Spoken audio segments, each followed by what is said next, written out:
बिस्मिल्लाहिर्रहमानिर्रहीम। स्टूडेंट्स, हमारा week number 10, लेकिन लेक्चर की तरतीब में हमारा लेक्चर नंबर 18 बनता है आज।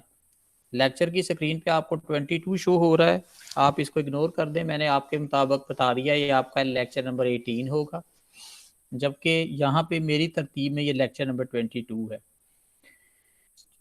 चैप्टर नंबर 8 में हम वैल्यूएशन ऑफ इन्वेंट्री और सीजीएस के प्रोसेस को देख रहे हैं। कल भी मैंने आपको जो लिंक सेंड किया था उसके ऊपर हमने इसकी बेसिक्स को डिस्कस किया था कि इन्वेंट्री में कौन कौन सी चीज़ें कंसिडरेबल होती हैं।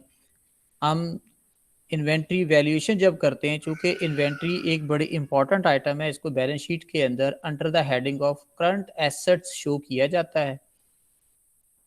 और इन्वेंट्री को प्रेजेंट करने के, कैलकुलेट करने के काफ़ी मेथड होते हैं, लेकिन अभी हम सिर्फ जो कॉस्टिंग प्रोसीजर है उनकी बात कर रहे हैं, जिसके अंदर हमने कल जो बेसिक्स डिस्कस की थी उसमें लाइफो, फाइफो और एवरेज मेथड को डिस्कस किया था। आज हम इसी टॉपिक को आगे बढ़ाते हुए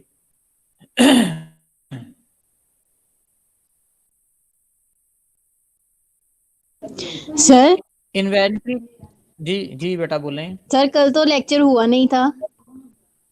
बेटा मैंने लिंक भेजा था, उसका जो आ गया होगा उसका रिकॉर्डेड लिंक वो मैं शेयर कर दूंगा, आप उसको सुन सकेंगे। मैंने लिंक भेजा था आप लोगों को, जी ठीक सर। है। मैं वैसे भी उसका लिंक से वैसे भी यूट्यूब चैनल से भेज दूंगा, आपको पता चल जाएगा। अच्छा बेटा, कल के इश्यूज को आगे बढ़ाते हैं। आज हमारा उससे नेक्स्ट टॉपिक है, यानी कॉस्टिंग प्रोसीजर्स के अंदर हमने लाइफो, फाइफो और वेटेड एवरेज को डिस्कस कर लिया था। आज हम बात करेंगे सेकंड टेक्निक जो है लोअर ऑफ कॉस्ट और मार्केट। इसको सिंपल वर्ड्स में एलसीएम मेथड भी कहा जाता है। एलसीएम लोअर ऑफ कॉस्ट और मार्केट।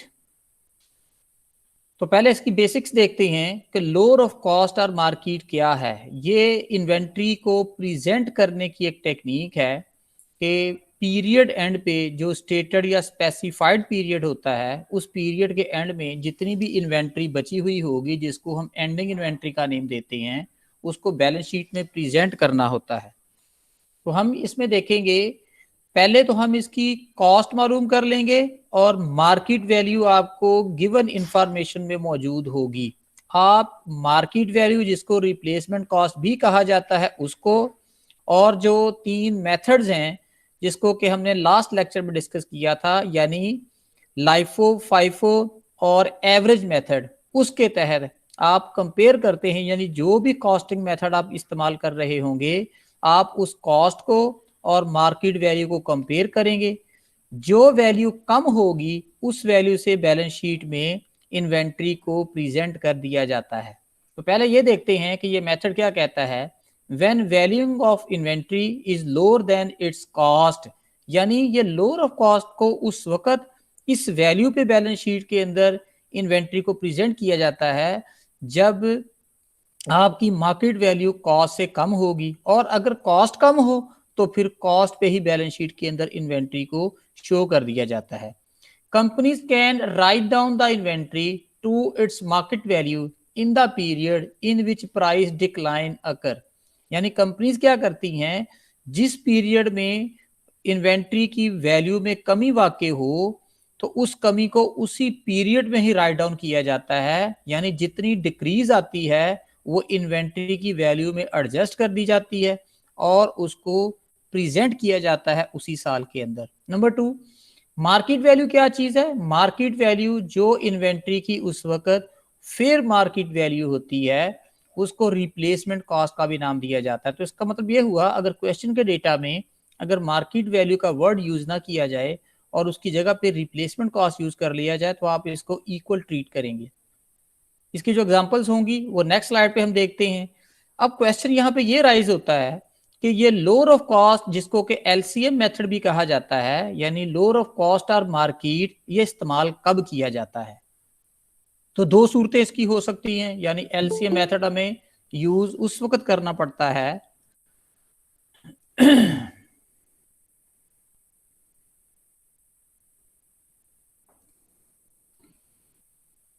जब ऑब्सोलिसेंस हो जाए, यानी जो आपकी इन्वेंट्री है, चाहे वो रॉ मटेरियल की फॉर्म में हो, चाहे वो सेमी फिनिश गुड्स की फॉर्म में हो, चाहे फिनिश गुड्स की फॉर्म में हो, जैसा कि हमने कल बात की थी कि जो मैन्युफैक्चरिंग कंपनीज हैं ये अपनी इन्वेंट्रीज को 3 तरीकों से मैनेज करती हैं, मेंटेन करती हैं। वो अपना स्टॉक जो है वो रॉ मटेरियल के पॉइंट ऑफ व्यू से भी मैनेज करती हैं, वो अपने स्टॉक को जितनी सेमी फिनिश गुड्स होती हैं उस सूरत में भी मेंटेन करती हैं, और वो अपने स्टॉक को फिनिश गुड्स के पॉइंट ऑफ व्यू से भी मेंटेन करती हैं, मैनेज करती हैं और उसको प्रेजेंट करती हैं। तो मैंने ये कहा कि ऑब्सोलिसेंस कहते हैं ज़ाहरी तोड़ फोड़ को। अगर चीज़ नापैद होती चली जाए, चाहे वो टेक्नोलॉजी के पुराने होने की वजह से हो, चाहे चीज़ जो है इस्तेमाल की वजह से पुरानी हो जाए और उसमें जो है ज़ाहरी तोड़ फोड़ हो जाए, तो उस वक़्त भी यह चीज़ चल चल के अपनी जो उसकी इकोनॉमिक लाइफ होती है उसमें कमी वाक़ई हो जाए, तो उसको ऑब्सोलिसेंस का नाम दिया जाता है। इसमें क्या करेंगे, reduce the value of inventory. किया यह जाता है कि जितनी वो इन्वेंट्री या वो चीज़ इस्तेमाल हो चुकी होती है उतनी ही उसकी जो वैल्यू है उसमें कमी आ जाती है। यानी अब ये हम स्टॉक की बात कर रहे हैं, हम फिक्स्ड एसेट्स की बात नहीं कर रहे। दूसरी कंडीशन जिस वक्त हमें लोअर ऑफ कॉस्ट और मार्केट पे वैल्यूएशन करना पड़ती है वो है लोअर ऑफ कॉस्ट और market LCM method adjust inventory value to the lower of historical cost. आप हिस्टोरिकल कॉस्ट के साथ इसको कंपेयर करते हैं और उसको कंपेयर करने के बाद जो कम होगी और करंट रिप्लेसमेंट कॉस्ट जिसको कि मार्केट वैल्यू कहते हैं, उसमें कंपेयर करके जौन सी दोनों में वैल्यू कम होगी उस वैल्यू से बैलेंस शीट के अंदर आप इसको प्रेजेंट कर देते हैं।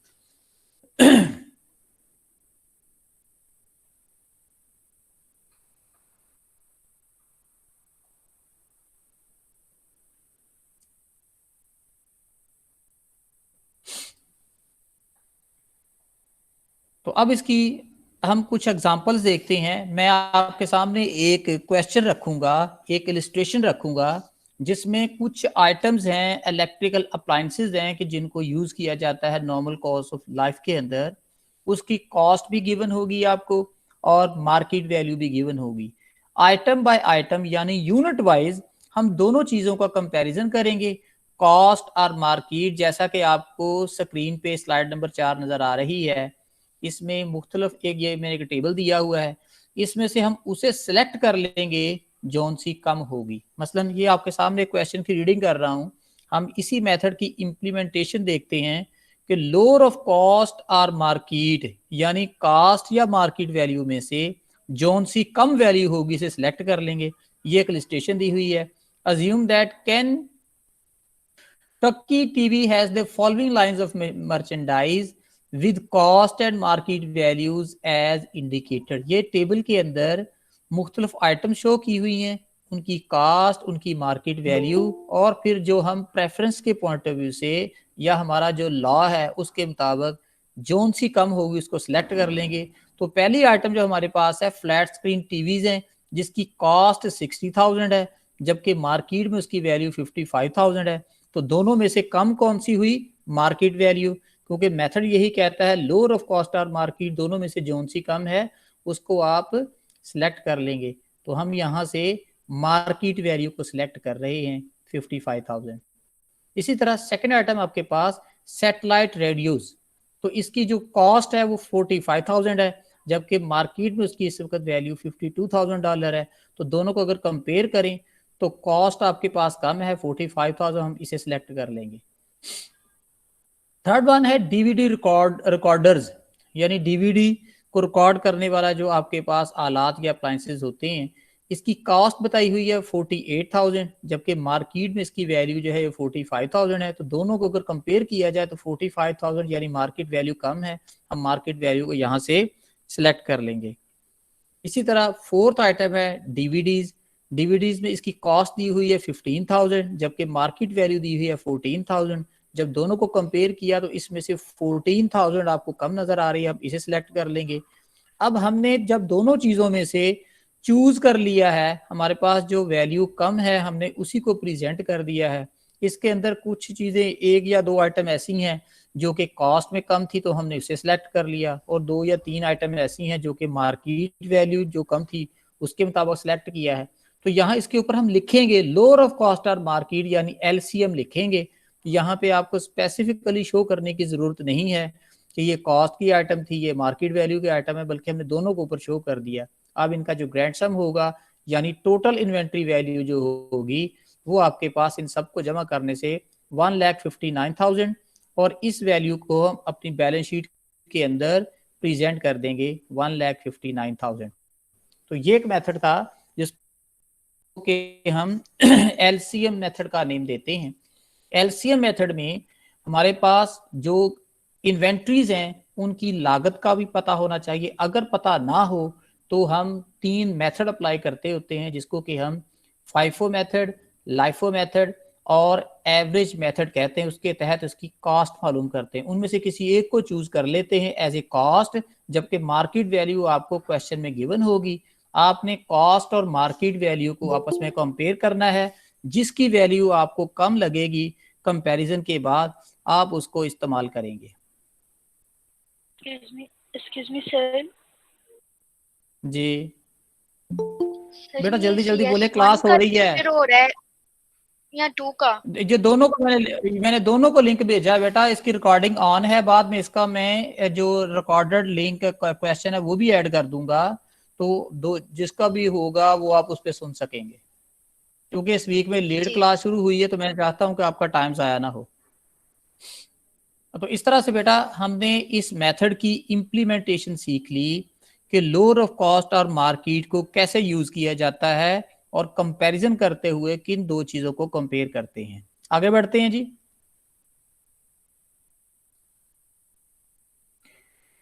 इन्वेंट्री एरर्स दूसरा आज का अहम इशू जो है LCM को डिस्कस करने के बाद कि कॉमन एरर्स क्या हो सकते हैं, यानी जब हम इन्वेंट्रीज को रिकॉर्ड कर लेते हैं तो कल के लेक्चर में हमारी ये डिस्कशन हुई थी कि जितनी अमाउंट से इन्वेंट्री शो होगी प्रॉफिट का जो ट्रेंड होता है उसके मुताबिक ही प्रेजेंट होता है। यानी अगर किसी मेथड के तहत आपकी क्लोजिंग इन्वेंट्री की वैल्यू ज्यादा शो हो रही है तो मेक श्योर दैट ये यकीन रखें कि उसी मेथड के तहत उस कंपनी की प्रॉफिटेबिलिटी भी ज्यादा होगी, और जिस मेथड के तहत किसी कंपनी की इन्वेंट्री की वैल्यू क्लोजिंग स्टॉक कम शो होती है तो उसका असर उसकी प्रॉफिटेबिलिटी यानी प्रॉफिट पे भी पड़ेगा और प्रॉफिट भी उसी ट्रेंड के मुताबिक कम होगा।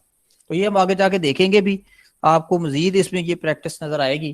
तो पहले तो हम ये देखते हैं कि अगर इन्वेंट्री ओवरस्टेट हो जाती है गलती की वजह से या अंडरस्टेट हो जाती है तो नॉन फैक्ट इसके यही होते हैं कि उसी मुताबिक से आपकी प्रॉफिटेबिलिटी में भी कमी हो जाती है और आपका जो क्लोजिंग स्टॉक है उसके अंदर भी कमी बेशी हो सकती है। तो पहले तो हम ये देखते हैं कि कॉमन काजेस क्या होती हैं इन्वेंट्री के जो ओवर वैल्यू होने की या इनके अंदर जो एरर्स होते हैं वो कैसे हो सकते हैं। Number 1, failure to count or price inventory correctly, यानी आप नाकाम हो जाएं चीजों को गिनने में या उनकी प्राइस को कैलकुलेट करने में या उसको टैग लगाने में। यानी आपको अगर किसी इन्वेंट्री की प्राइस का और एग्जैक्ट उनके वॉल्यूम का, उनकी तादाद का ना पता हो तो फिर ये गलती हो सकती है। Number 2, not properly recognizing the transfer of legal title to goods in transit। कल के लेक्चर में हमने इन ट्रांजिट की बात की थी कि जब चीजें यानी खाम माल आप ओपन मार्केट से परचेज करते हैं और अपने बिजनेस प्रेमिसेस तक लेके आते हैं तो जो सफर के दौरान चीजें होती हैं उनको गुड्स इन ट्रांजिट कहा जाता है। और इसी तरह दूसरी किस्म, जब चीजें आप तैयार कर लेते हैं फिनिश गुड्स की सूरत में, जब आप मार्केट में डिस्ट्रीब्यूशन के लिए भेजते हैं तो उस वक्त भी यानी बायर तक पहुंचने से पहले चीजें भी इन ट्रांजिट होती हैं। तो उन्होंने कहा कि आप ट्रांजिट की कंडीशन में जो चीजों का टाइटल ऑफ ऑनरशिप है वो भी डिसाइड ना कर सके, क्योंकि जब इन ट्रांजिट होती हैं अगर तो सेलर चीजें भेज रहा है बायर के पास और वो सेलर की जिम्मेदारी है कि वो चीजें बायर के हैंड ओवर करनी है, तो जब तक बायर के हैंड ओवर नहीं हो जाती वो चीजें सेलर की मलकियत रहती हैं। लेकिन अगर एक बायर सेलर के पास जाता है और चीजों की पोजेशन उसकी जो शॉप है या उसका जो स्टोर है या डिस्ट्रीब्यूशन सेंटर है वहां से जाकर खुद लेता है, तो जैसे ही वो उन चीजों की पोजेशन अपने कब्जे में लेगा, वैसे ही इसका टाइटल ऑफ ऑनरशिप जो है वो भी शिफ्ट हो जाता है। तो इस तरह से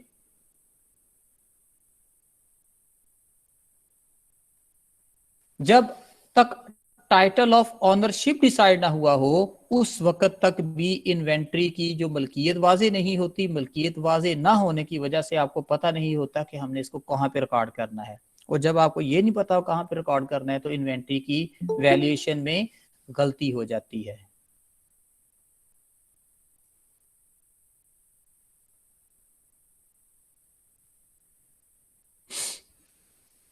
number 3, errors affect both the income statement and balance sheet. और तीसरा, इनके जो असरात होते हैं इन्वेंट्री की कैलकुलेशन के, वो इनकम स्टेटमेंट में भी होते हैं और बैलेंस शीट में भी होते हैं। सारे स्टूडेंट इनकम स्टेटमेंट का फॉर्मेट जानते हैं और इसी तरह बैलेंस शीट का फॉर्मेट भी जानते हैं कि किसी पीरियड के एंड पे जितनी एंडिंग इन्वेंट्री होती है हम इनको कंपनी की इनकम स्टेटमेंट के अंदर सीजीएस के अंदर माइनस करते होते हैं, तो प्रॉपर शो करते होते हैं, और वहां से माइनस होने के बाद क्लोजिंग इन्वेंट्री बैलेंस शीट के अंदर under the heading of current assets एक करंट या शॉर्ट टर्म एसेट के तौर पे भी शो करनी होती है। तो इसका मतलब ये हुआ कि अगर इन्वेंट्री अंडर वैल्यू हो जाती है तो उसका भी असरात हो सकते हैं, और अगर इन्वेंट्री ओवर वैल्यू हो जाती है तो उसके भी असरात हो सकते हैं। बेटा एक दफा आप आ जाएं, क्या काम लगाया हुआ, टू टू 2-2 मिनट बाद लगाई हुई आप लोगों ने।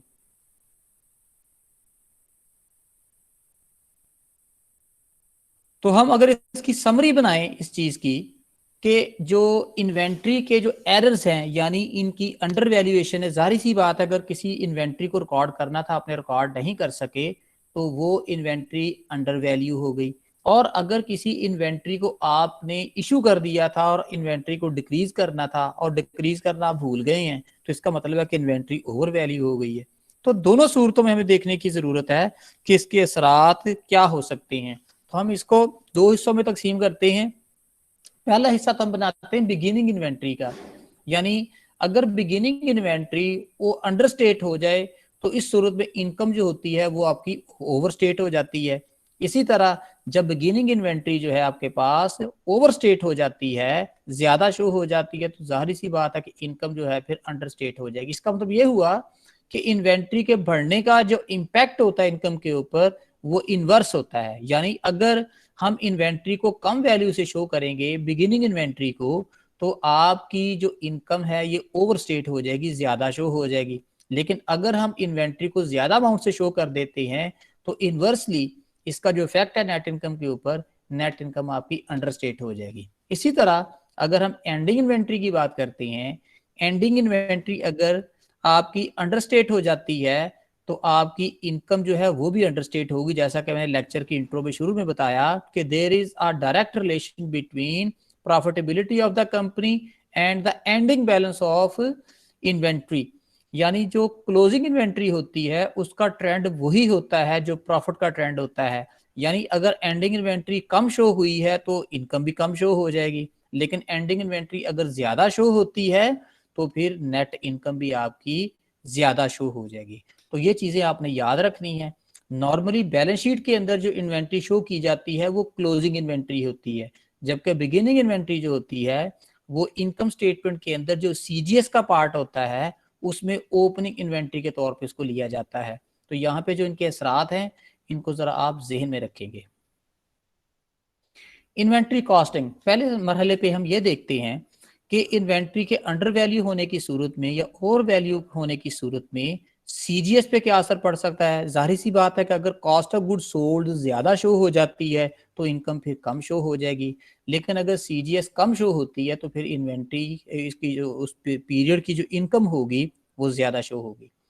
Inventory errors affect the computation of cost of good sold and net income. यानी दोनों चीजों पे इसका असर पड़ता है कि इन्वेंट्री एरर जो है वो कॉस्ट ऑफ गुड सोल्ड के जो एस्टिमेट्स हमने बनाने होते हैं उसको अफेक्ट करती है। तो अभी मैंने बताया कि अगर कॉस्ट ऑफ गुड सोल्ड ज्यादा शो हो जाती है तो इनकम फिर कम शो होगी, लेकिन अगर cost of good sold come value से शो होती है तो फिर इनकम आपकी ओवरस्टेट हो जाएगी। तो नॉर्मली सीजीएस के अंदर जो इन्वेंट्री की एडजस्टमेंट होती है या इन्वेंट्री को टैकल कैसे किया जाता है, तो ये एक फॉर्मूला मैंने दिया हुआ है।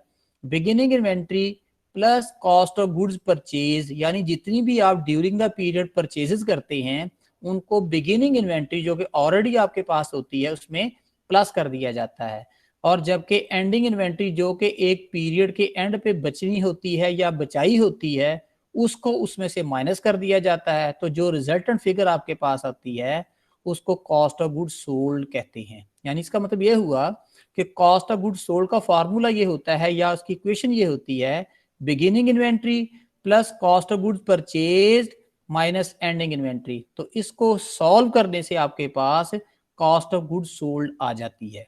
अब इसका जो इफेक्ट का टेबल है ये मैंने नीचे डिजाइन किया हुआ है, इसके साथ मैंने 3 कॉलम शो किए हैं। पहले मैंने उस सिचुएशन को बयान किया है कि इन्वेंट्री अंडरस्टेट हो रही है या ओवरस्टेट हो रही है, फिर कॉस्ट ऑफ गुड्स सोल्ड को उसके ऊपर क्या असर होता है वो बताया हुआ है, और तीसरे कॉलम में कि नेट इनकम पे उसका क्या असर हो सकता है उसको बयान किया है। तो पहली चीज देखिए, व्हेन इन्वेंट्री एरर यानी गलती की वजह से अंडरस्टेट बिगिनिंग इन्वेंट्री, अगर बिगिनिंग इन्वेंट्री जैसा कि पिछले टेबल पे मैंने इसको बयान कर दिया है कि अगर ओपनिंग इन्वेंट्री जो है वो अंडरस्टेट हो जाए तो कॉस्ट ऑफ गुड्स सोल्ड भी आपकी अंडरस्टेट हो जाती है। तो कॉस्ट ऑफ गुड्स सोल्ड के कम होने की वजह से इनकम ओवरस्टेट हो जाती है। इसी तरह अगर इन्वेंट्री एरर इस नौयत का हो कि बिगिनिंग इन्वेंट्री को ओवरस्टेट कर दे तो आपकी सीजीएस यानी कॉस्ट ऑफ गुड्स सोल्ड भी ओवरस्टेट हो जाती है, लेकिन कॉस्ट के बढ़ने की वजह से इनकम कम हो जाएगी, तो हम कहते हैं कि नेट इनकम अंडरस्टेट हो जाती है।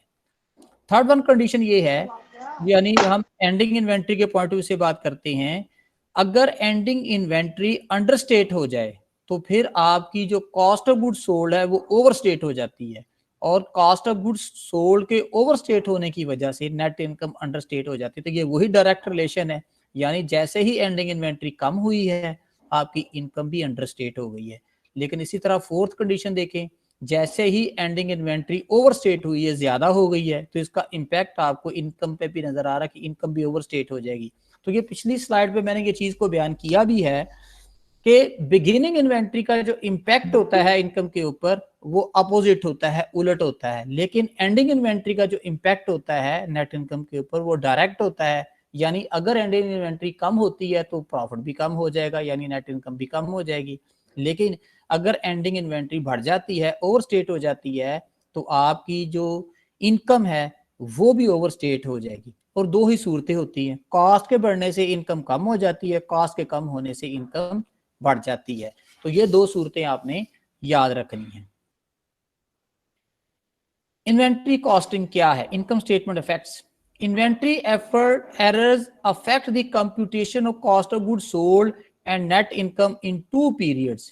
2 पीरियड यानी अगर एक से ज्यादा पीरियड इन्वॉल्व हो, जैसा कि आप लोग सभी जानते हैं, एक पीरियड की जो क्लोजिंग इन्वेंट्री होती है वो नेक्स्ट पीरियड की ओपनिंग इन्वेंट्री बन जाती है। इसका मतलब ये हुआ कि अगर एक पीरियड की क्लोजिंग इन्वेंट्री गलत रिपोर्ट हो जाती है, यानी अंडरस्टेट हो जाए या ओवरस्टेट हो जाए, तो अगले पीरियड में जाके चूंकि उसने प्लस होना होता है, तो फिर इसका मतलब ये हुआ अगर पहले पीरियड में इन्वेंट्री ओवरस्टेट हो गई है तो अगले पीरियड की ओपनिंग इन्वेंट्री भी ओवरस्टेट हो गई है। लेकिन अगर पहले पीरियड के अंदर क्लोजिंग इन्वेंट्री अंडरस्टेट हो जाए यानी कम शो हो जाए, तो अगले पीरियड के अंदर जो आपकी ओपनिंग इन्वेंट्री होगी वो भी अंडरस्टेट हो जाती है। तो इसकी दो कंडीशंस होती हैं। An error in ending inventory of the current period, ये वही चीज बयान की हुई है जिसको मैंने अभी उर्दू में आपके सामने बयान किया है। An error in ending inventory of the current period will have a reverse effect on net income of the next accounting period। तो स्टूडेंट्स ये चीज याद रखने की है, अगर किसी पीरियड के अंदर क्लोजिंग इन्वेंट्री गलत रिपोर्ट हो जाती है तो अगले साल में जो उसका इम्पैक्ट है वो रिवर्स होता है on the net income of the next accounting period. वो यानी अगर इन्वेंट्री पहले पीरियड में ओवरस्टेट होती है तो अगले साल जो है वो उसके अंदर जो उसका ओपनिंग इन्वेंट्री है उसके अंदर कमी का बायस बनती है, जिसकी वजह से उनकी इनकम भी कम हो जाती है। तो ये रिवर्स इंपैक्ट होगा ओवर द 2 years। और जब ये 2 साल पूरे हो जाएंगे या 2 साल के पीरियड के अंदर, the total net income is correct because the error offset each other, यानी एरर जो होते हैं उसने अपने आप को खुद ब खुद इफेक्ट कर लिया होता है। मसलन अगर एक पीरियड में एक चीज ओवरस्टेट हो जाती है और अगले पीरियड में जाके उसने उसका रिवर्स इम्पैक्ट देना होता है, तो अपने आप ऑटोमेटिक तरीके से उसने अपने आप को एडजस्ट कर लिया और प्रॉफिट के अंदर कोई प्रॉब्लम नहीं आती या कोई कमी या बेशी शो नहीं होती। Ending inventory depends entirely on the accuracy of taking and costing the inventory.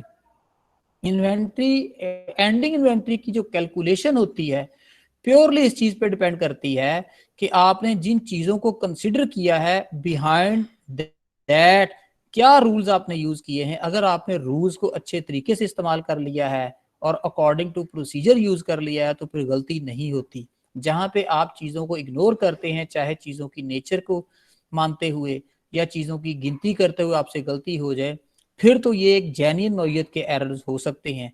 Otherwise अगर आप प्रोसीजर्स को फॉलो करते हैं तो फिर गलती होने के चांसेस नहीं होते। ये एक एस्टिमेट है, ये इसके साथ आपका कोई रिलेशन नहीं है, कोई ताल्लुक नहीं है।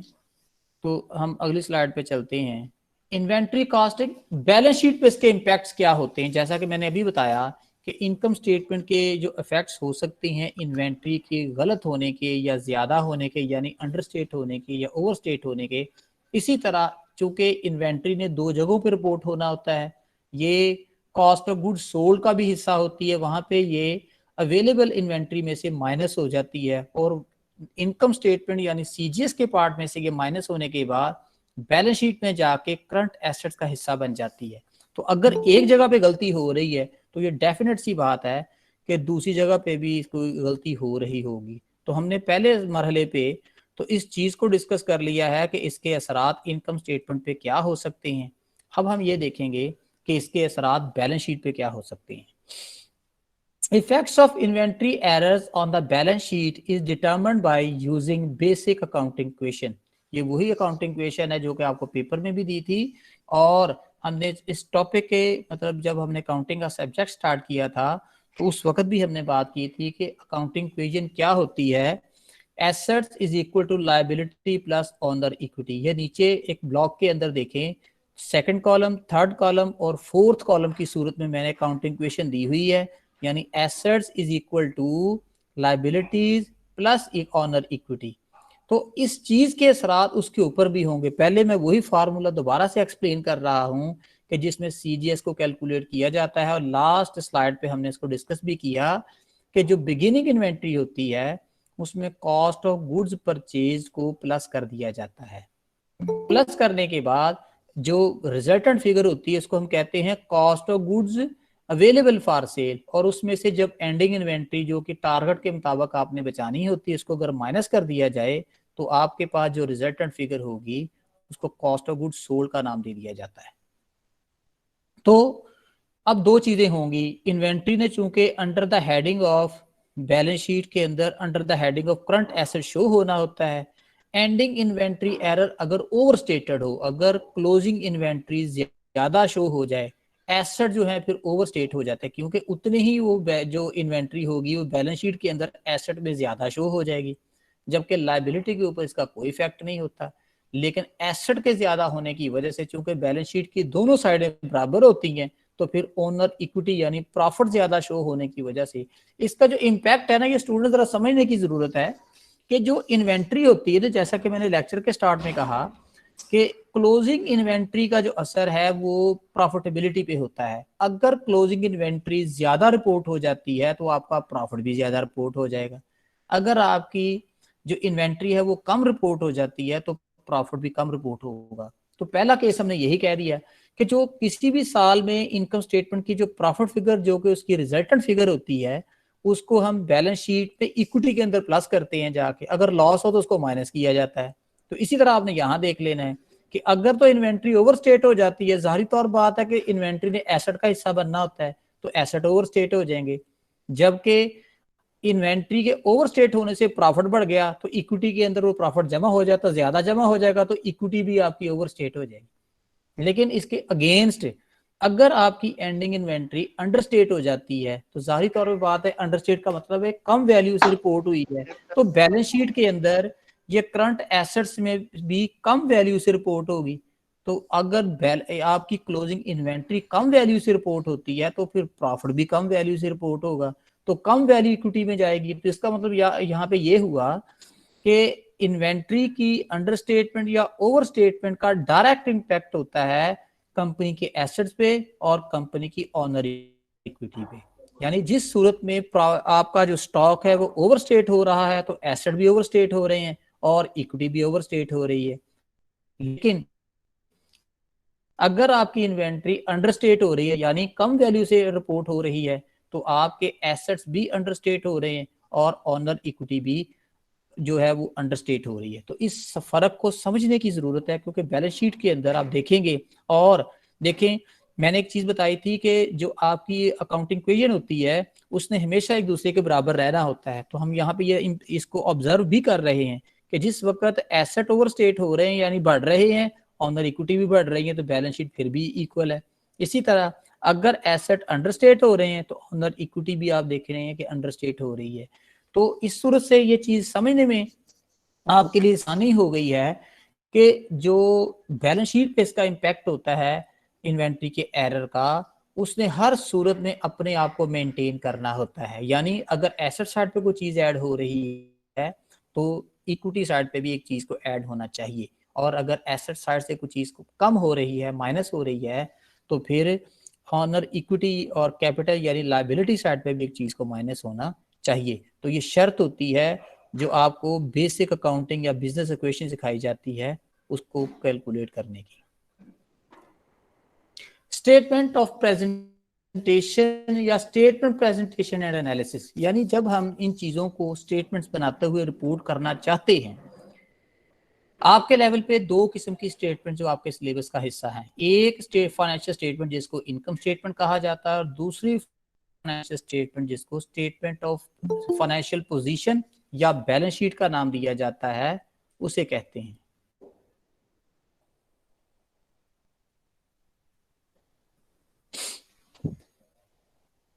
Statement of presentation and analysis, अब यहाँ पे हम देखेंगे कि स्टेटमेंट प्रेजेंटेशन एंड एनालिसिस यानी हमने इसको कौन सी रिपोर्ट में शो करना है और इसका तज्जिया कैसे करना है। पहले हम प्रेजेंटेशन की बात करते हैं यानी शो करने से कि balance sheet inventory classified as current asset, यानी जब इन्वेंट्री को यानी स्टॉक को हम बैलेंस शीट में शो करते हैं तो वो under the heading of current assets. Current assets वो एसेट्स होती हैं जिनकी लाइफ 1 साल से कम होती है, जबकि जब इनकम स्टेटमेंट में इसको शो किया जाएगा cost of goods sold subtracted from sales. तो ये जो आपकी इन्वेंट्री होती है, क्लोजिंग इन्वेंट्री खास तौर पे, ये सीजीएस में से माइनस होती है और इसका मतलब ये हुआ कि वो कॉस्ट ऑफ गुड्स सोल्ड का हिस्सा होती है, तो कॉस्ट ऑफ गुड्स सोल्ड को सेल में से माइनस कर दिया जाता है और इस में आपके पास जो फिगर होती है वो जीपी आ जाती है। इसका मतलब ये हुआ कि इनकम स्टेटमेंट में इसने सेल में से माइनस होना होता है, जबकि बैलेंस शीट के अंदर इसने प्लस होना होता है। There also should be disclosure of, यहाँ पे लाजमी है कि इन चीजों को भी डिस्क्लोज करें यानी अपनी स्टेटमेंट्स के अंदर शो करें। क्या क्या चीज लाजमी शो होनी चाहिए? मेजर इन्वेंट्री क्लासिफिकेशन, क्लासिफिकेशन कहते हैं दर्जा बंदी करने को, कि आपके पास इन्वेंट्री कितनी किस्म की है। जैसा कि मैंने लेक्चर की इंट्रो में बताया था कि जो मैन्युफैक्चरिंग कंसर्न्स होते हैं यानी ऐसे ऑर्गेनाइजेशन या ऐसे इदारे जो चीजों को प्रोड्यूस करते हैं, मैन्युफैक्चर करते हैं, वहां पे 3 किस्म की इन्वेंट्री होती है, या तो रॉ मटेरियल इन्वेंट्री होती है, या वर्क इन प्रोसेस इन्वेंट्री होती है, या बैलेंस शीट इन्वेंट्री होती है। तो ये कहा भी गया है कि इन्वेंट्री क्लासिफिकेशन को शो लाजमी करना होगा अगर आपके पास इन्वेंट्री डिफरेंट होगी। नंबर 2, बेसिस ऑफ अकाउंटिंग, किस बुनियाद पे आप उस वैल्यू को लेके आए हैं बैलेंस शीट के अंदर, इसको भी हमने डिस्कस कर लिया है कि एलसीएम मेथड यानी कॉस्ट और लोअर ऑफ कॉस्ट और मार्केट, क्या बैलेंस के अंदर अपनी इन्वेंट्री को कॉस्ट पे रिपोर्ट कर रहे हैं या जो उसका क्राइटेरिया है एलसीएम मेथड यानी लोअर ऑफ कॉस्ट और मार्केट, यानी कॉस्ट और मार्केट में से जोन सी कम वैल्यू होती है उससे बैलेंस शीट पे रिपोर्ट कर दिया जाता है। यानी जो भी पॉलिसी आपने अडॉप्ट की होगी उसको वर्किंग नोट में शो करना जरूरी होगा। नंबर 3, कॉस्टिंग मेथड, आपने कॉस्टिंग मेथड कौन सा लगाया है। यानी जाहिर सी बात है जब एलसीएम मेथड को अप्लाई करेंगे तो कॉस्ट लेनी होगी, तो कॉस्ट तो आपके पास 3 तरीकों से आती है, या तो फाइफो मेथड से कॉस्ट कैलकुलेट होती है, या लाइफो मेथड से कॉस्ट कैलकुलेट होती है या एवरेज मेथड से होती है। तो जो भी इसमें तीनों में से एक वैल्यू आप कॉस्ट के तौर पे ऊपर लेके जाते हैं तो एक मेथड ऊपर लेके जाएंगे। तो जिस मेथड से भी आपने कॉस्ट कैलकुलेट की है उसको अपनी प्रेजेंटेशन नोट के अंदर आपने वाजे करना है कि मैंने इस मेथड के तहत कॉस्ट निकाली है जिसको मैंने जाके मार्केट के साथ कंपेयर किया है। एनालिसिस तज्जिया करते हैं। पहले तो हमने ये बता दिया कि इसको प्रेजेंट कहाँ कहाँ पे किया जाता है और जब हम इस चीज की प्रेजेंटेशन देते हैं तो किन किन चीजों को ख्याल रखना होगा। दूसरा चीज होती है इसका एनालिसिस का तज्जिया करना, यानी इसके इम्पैक्ट क्या हो सकते हैं। जाहिर सी बात है कि जब किसी चीज की वैल्यूएशन अंडर वैल्यू हो जाती है तो बिजनेस की इक्विटी या बिजनेस की नेटवर्थ जो होती है उसके ऊपर इसके असरात होते हैं। Inventory management is a double edge sword, हम कह सकते हैं कि ये दो धारी तलवार है, इसके डबल इम्पैक्ट होते हैं। यानी जैसा कि हमने पहले प्रेजेंटेशन लेवल पे भी देखा कि इसका एक असर इनकम स्टेटमेंट पे होता है और इसका एक असर बैलेंस शीट पे होता है, तो इसी तरह हम कह सकते हैं ये एक ऐसी तलवार है। और वैसे भी जो डबल एंट्री काउंटिंग सिस्टम है इसके दो इम्पैक्ट होते हैं, एक जगह पे डेबिट का इम्पैक्ट है, एक जगह पे क्रेडिट का इम्पैक्ट है। तो हम इसी तनाजर में इसको भी देखेंगे। Number 1, high inventory level. अगर लेवल हाई हो मे इनकर हाई कैरिंग कॉस्ट, अगर इन्वेंट्री आपने ज्यादा रखी होगी तो उसको मैनेज करना, उसको स्टोर करना, उसको रिटेन करने की कॉस्ट भी ज्यादा होती है। जी जैसे लिखा हुआ है इन्वेस्टमेंट आपको ज्यादा चाहिए होगी, यानी ज्यादा चीजें आपने खरीदनी हो तो ज्यादा सरमाया चाहिए होता है, ज्यादा जगह चाहिए होगी स्टोरेज के लिए, इंश्योरेंस भी ज्यादा करवानी पड़ेगी, उसका प्रीमियम भी ज्यादा अदा करना पड़ेगा। अब सॉल्यूशंस चीजों को जाया भी ज्यादा होने के चांसेस होते हैं और चीजों के डैमेज यानी टूटने फूटने के चांसेस भी ज्यादा होते हैं। नंबर 2, लो इन्वेंट्री लेवल। अगर आपका इन्वेंट्री लेवल कम हो तो बिल्कुल इसी तनाजर में इसके भी कुछ असरात होते हैं। May lead to stock outs और लॉस्ट सेल्स। अगर लो इन्वेंट्री लेवल हो, आपके पास डिमांड ज्यादा आ जाए लेकिन स्टॉक कम पड़ा हुआ हो तो चीजें आप कम सेल करने से आपका एक तो कस्टमर भी जो है वो जाया होने का चांस होता है कि चीजें उसको पूरी ना दी जाएं, दूसरा उससे हासिल होने वाला जो प्रॉफिट होता है वो भी लॉस्ट हो जाता है। यानी अगर किसी दिन मेरे पास 10 चीजें हैं, 20 का ऑर्डर आ जाए तो मेरे पास अवेलेबल तो 10 चीजें हैं, तो 10 ही सेल कर सकता हूँ, तो 10 चीजों का कस्टमर मैंने लॉस कर दिया जो कि उससे ऊपर थी। तो इसका मतलब ये हो गया कि जब आप इन्वेंट्री लेवल को सेटिस्फैक्ट्री लेवल पे मेंटेन करते हैं तो ये सोच के और माजी की प्रैक्टिस देखते हुए करते हैं कि अगर मेरे पास कोई इमरजेंसी का कस्टमर आ जाता है या अनसर्टन या मेरे पास अनइवन डिमांड क्रिएट हो जाती है मार्केट से, तो मेरे अंदर इतनी अहलियत होनी चाहिए कि मैं उस डिमांड को एंटरटेन कर सकूं उनकी डिमांड के मुताबिक, यानी जितनी चीजों का ऑर्डर मेरे पास हो। दो चीजें एनालिसिस के लिए जब हम इन्वेंट्रीज का तज्जिया करते हैं तो दो रेशो बड़ी अहम हैं जिनको कैलकुलेट किया जाता है। इन रेशो से हम अंदाजा लगा सकते हैं कि इन्वेंट्री की पोजीशन क्या है, क्या वो सेटिस्फैक्ट्री लेवल पे है या उसको सेटिस्फैक्ट्री लेवल नहीं कह सकते। ये दो मेजर्स कौन सी होंगी जो तज्जिया करने के लिए यूज होती हैं, देते हैं। टर्नओवर सेल को भी कहते हैं, यानी इन्वेंट्री कितने दिन आपके स्टॉक में रहती है और फिर कस्टमर के पास चली जाती है उसका एक रेट डिसाइड कर लिया जाता है। Number 2, days in inventory. एक चीज तो ये होती है कि चीजों के सेल होने का पीरियड क्या है और दूसरा होता है कि चीजों को मेंटेन करने का पीरियड क्या है। सेल होने का ये है, हर बिजनेसमैन ये चाहता है कि उसका जो स्टॉक हो वो जल्द से तो उसका जो स्टॉक है वो जल्द से जल्द सेल हो जाए। जितनी जल्दी चीजें सेल आउट हो जाती है बेटा अपना माइक बंद कीजिए, अपना माइक बंद कीजिए बेटा, माइक बंद कीजिए।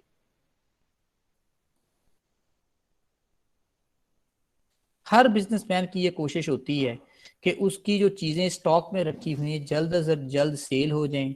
जितनी जल्द वो सेल होंगी उसका जो कैपिटल है वो कैश इन हो जाएगा और उसके ऊपर जो ऑपरेटिंग कॉस्ट आ रही होती है वो भी खत्म हो जाएगी या रुक जाएगी। लेकिन कंपनीज ने ये भी डिसाइड करना होता है कि मैक्सिमम आप चीजें कितने अपने स्टॉक पे रख सकते हो, चीजों की नेचर भी तो होती है ना, कुछ चीजें जो ड्यूरेबल लाइफ के पूरा होने के बाद वो चीज एक्सपायर हो जाती है। तो जब हम तज्जिया करते हैं तो हमें दो एंगल, जो सेल करते हैं कितने दिनों के बाद सेल करते हैं, और दूसरा इन्वेंट्री को मैक्सिमम हम कितने दिन तक स्टोर कर सकते हैं, ये दो रेशो आपने कैलकुलेट करनी होती है। इन्वेंट्री टर्नओवर का फार्मूला होता है cost of goods sold debit, ये लिखा जाता है और उसको डिवाइड कर दिया जाता है एवरेज इन्वेंट्री से। स्टूडेंट्स ये चीज ध्यान में रखनी है, जहां पे लफ्ज एवरेज इन्वेंट्री आ जाए तो आपने फौरी तौर पे जो गिवन इंफॉर्मेशन है उसे देखना है। एवरेज इन्वेंट्री का मतलब होता है जो ओपनिंग स्टॉक और आपको क्वेश्चन में गिवन जो क्लोजिंग स्टॉक होगा दोनों को जमा कर लेंगे, जमा करके दो पे तकसीम करेंगे तो एवरेज इन्वेंट्री आपके पास आ जाएगी। जबकि कॉस्ट ऑफ गुड्स सोल्ड तो वैसे ही आपको जो इनकम स्टेटमेंट दी होगी या कॉस्ट का डेटा दिया उसमें मौजूद होती है। तो इन्वेंट्री टर्नओवर को कैलकुलेट करने का फार्मूला होता है cost of goods sold divided by average inventory. इसी तरह days in inventory measures the average number of days inventory is held, यानी इन्वेंट्री स्टॉक को कितने दिनों तक आप स्टॉक में रखते हैं ये उसकी मेजर है। इसका फार्मूला होता है डेज इन ईयर, यानी साल के जो 365 डेज होते हैं उसको डिवाइड कर दिया जाता है, जो ऊपर आपने एक फार्मूला कैलकुलेट किया इन्वेंट्री टर्नओवर, उसके साथ इसे तकसीम कर देते हैं तो आपके पास दूसरी फिगर कैलकुलेट हो जाती है डेज इन इन्वेंट्री, यानी इतने दिनों तक चीजें आप स्टॉक में रख सकते हैं, इससे ज्यादा नहीं। जितने भी बिजनेसेस हैं जो कि चीजों को स्टॉक करते हैं, इन दो मेजर्स को यूज करते हुए अपने टारगेट सेट कर लेते हैं कि इतने दिनों तक हमने चीजें अपने स्टोर में रखनी है और इतना जो पीरियड होगा उसके बाद लाजमी तौर पे सेल करनी है। इसका तज्जिया या इन चीजों का पता इन दो रेशियोज को कैलकुलेट करने से चलता है।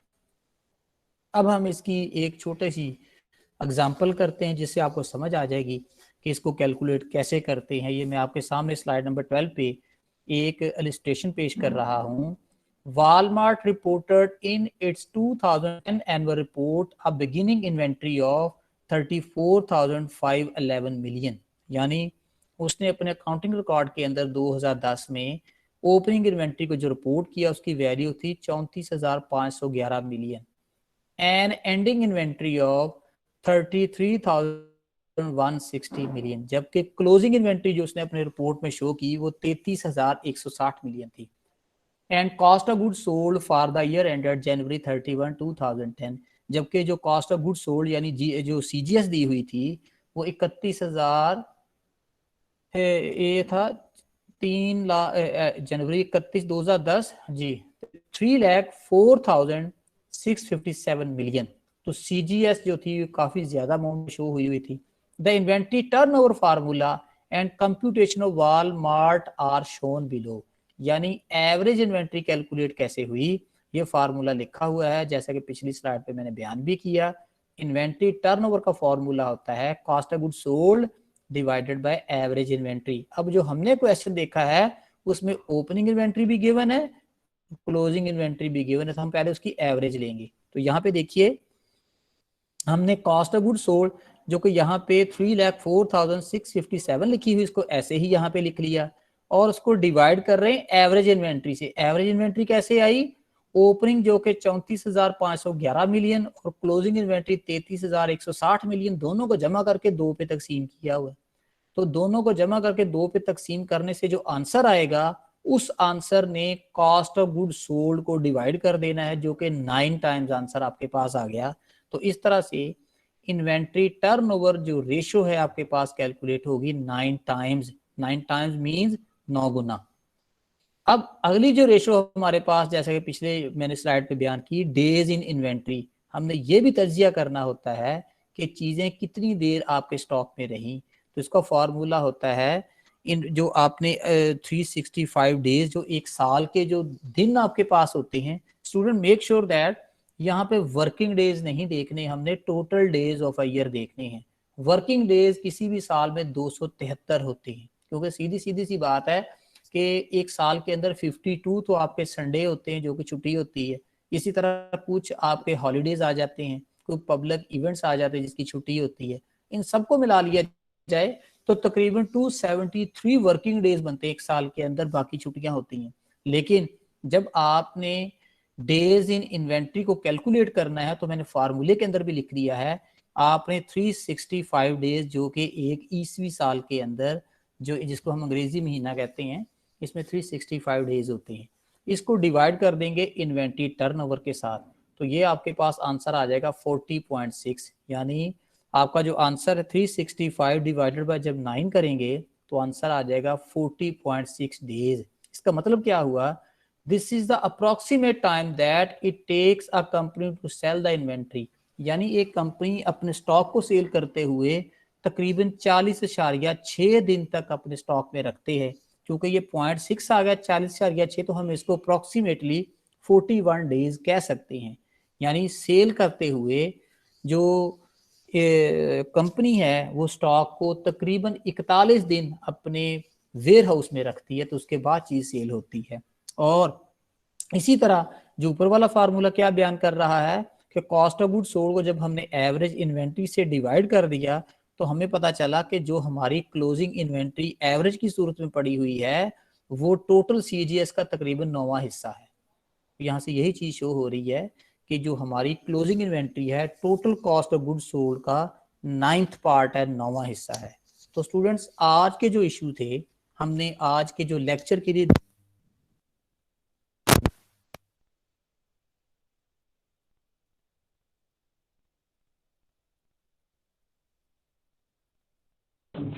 सर आपकी आवाज नहीं आ रही।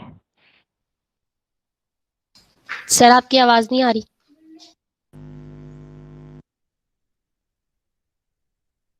अच्छी बात है।